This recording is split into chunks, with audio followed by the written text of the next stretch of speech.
Very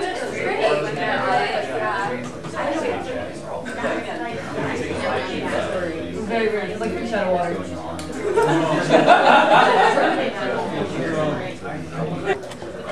Hello, class. Welcome to the wonderful world of scuba diving. My name is Dive Master Woolsey, and I will be walking you through today through three key components of scuba diving. One, sort of what we use, and sort of how we scuba dive.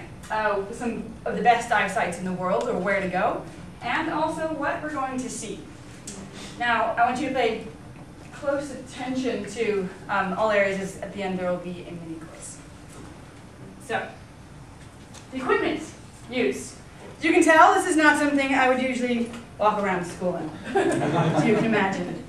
I'll start from the inside out. Basically, water is much colder than air sometimes, and it also pulls heat from our body a lot easier than air does, so we need to insulate ourselves. We often use something like this, a wetsuit. This is a 7mm wetsuit. It's pretty thick, but you can have all different kinds of range of wetsuits, different thicknesses, different sizes, or if the water's warm enough, something like I'm wearing today, just a rash guard and board shorts, or bikinis for those ladies. You so dare. Also, most fins that we use require booties, such as this. They're also made from neoprene, so water can flow in and out of them and keeps you nice and warm. Fins are very important in scuba diving. As I'm sure most of you know, fish don't really have little nubs on the end of them to move around with, and instead they have something like this that will help push them through the water. And it's very key to have fins that are good and strong to help you move and combat currents. So we know what insulates us, and we know how we move. How do we breathe? It's kind of key. We are air-breathing creatures, and under the water there isn't a lot of air. So what we use is a tank, which I do not have today, but it would be clasped to this clasp right here, and it would come up, and it would be attached to my regulators by this, it's called a second stage of my regulators.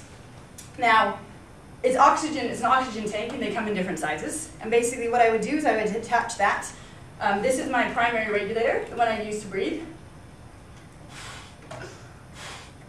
And if there was air coming through, their air would come out, and then as I breathe out, the air comes out of these air vents, so that I don't ever have to take the reg out of my mouth. People have even been known to chum the water or throw up in the regulators, and it's also something easy to do and recommended to never take a regulator out of your mouth. This other regulator is called my emergency regulator, or for my buddy. And let's say my buddy was to become out of air and need to share air with me. They would come over to me, give me that universal sign, I'm out of air, I need to share air. They would grab my regulator and they would breathe off my air source and we would swim to the surface.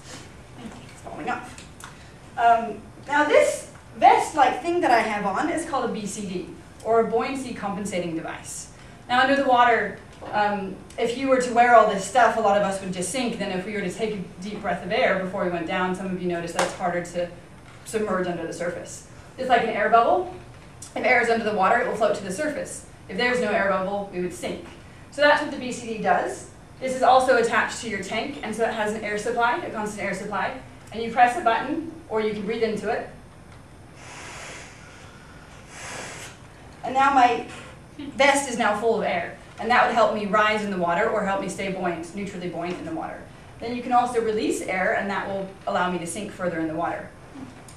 We also have these, they're weight belts. There's a weight in here right now. And the first 10 or 15 feet or so of water has a much more buoyant force than further down due to pressure. There's a decent amount of physics involved in scuba diving that we won't have, unfortunately, the chance to get to today. But to help us get through those first 10 feet of water, we use weight belts, and they help us sink. And then once we're under the water, we use our BCDs to keep us neutrally buoyant.